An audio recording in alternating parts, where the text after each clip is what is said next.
আসসালামু আলাইকুম। আপনি চাইলে কিন্তু ঘরে বসে বিকাশের মাধ্যমে বিদ্যুৎ বিলটা দিতে পারবেন। বিদ্যুৎ বিল দেওয়ার জন্য কিন্তু আপনাকে ব্যাংকে যেতে হবে না। আপনি চাইলে কিন্তু আপনার বিকাশের মধ্যে যদি টাকা থাকে বা বিকাশে টাকা ভরে আপনি ফ্রিতে কিন্তু বিদ্যুৎ বিলটা দিতে পারবেন।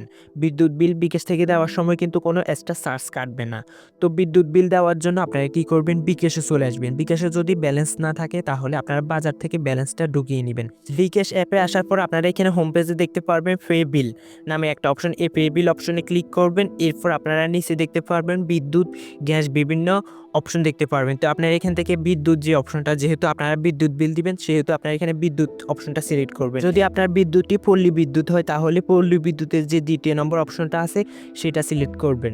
যদি অন্যান্য কোম্পানির হয় তাহলে অন্যান্য কোম্পানির যে লোগো আছে সেটা সিলেক্ট করবেন। তো আমি এখান থেকে পল্লী বিদ্যুৎ নিচের অপশনটা সিলেক্ট করলাম। এরপর আপনারা এখান থেকে ডেটটা দিয়ে নেবেন, যে মাসের বিদ্যুৎ বিলটা সেই মাসটা সিলেক্ট করবেন। করার পর নিচে একটা খালি বক্স দেখতে পারবেন SMS অ্যাকাউন্ট নাম্বার। আপনাদের বিদ্যুৎ বিলের কাগজের মধ্যে আপনারা একটা SMS অ্যাকাউন্ট নাম্বার দেখতে পারবেন।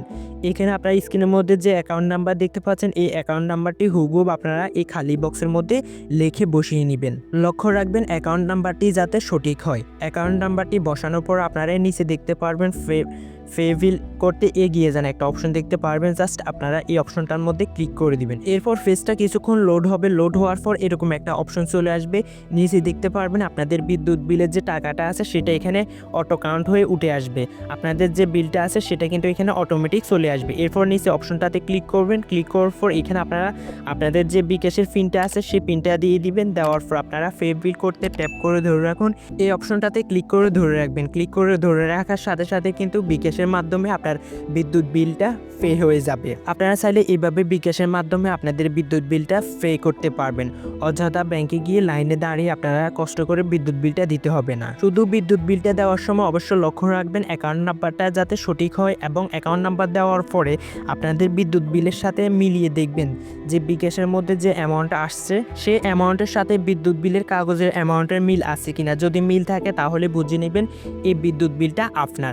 তারপর আপনি পিন নাম্বার দিয়ে বিদ্যুৎ বিলটা পে করে দিবেন। তো বন্ধুরা, এই ছিল আমাদের আজকের এই ভিডিওটি কেমন লেগেছে অবশ্যই কমেন্ট বক্সে কমেন্ট করে জানাবেন, এবং আপনি যদি আমার চ্যানেলে নতুন দর্শক হয়ে থাকেন অবশ্যই চ্যানেলটি সাবস্ক্রাইব করে রাখবেন। ধন্যবাদ সবাইকে। আবারও দেখা হবে নতুন কোনো ভিডিও নিয়ে। আল্লাহ হাফেজ। আসসালামু আলাইকুম।